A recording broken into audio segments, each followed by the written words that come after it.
Welcome to Man Does Tech, where I solve the problems you didn't even know you had. In this video, I will show you how to make a simple roux for scalloped potatoes. This fundamental technique creates the rich, creamy sauce that makes this dish so comforting.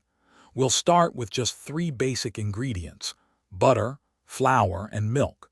Mastering this easy method will elevate your homemade scalloped potatoes to a new level of deliciousness. Let's get cooking. First, melt 2 tablespoons of unsalted butter in a saucepan over medium heat. Once the butter is fully melted and shimmering, add 2 tablespoons of all-purpose flour. Whisk these together continuously until a smooth paste forms. Continue cooking this mixture for about 1 to 2 minutes, stirring constantly. This brief cooking time helps remove the raw flour taste.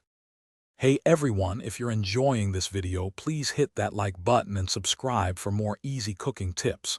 And speaking of easy, after all that delicious cooking, who wants to clean? Quick recommendation: the Shark AI Ultra Robot Vacuum is a game changer. It has voice control, self-empties, and is pet-friendly, making cleanup a breeze. Check the description for the link and other deals. Now, let's get back to the video. Now, slowly pour in 2 cups of cold milk, adding a small amount at a time while whisking vigorously.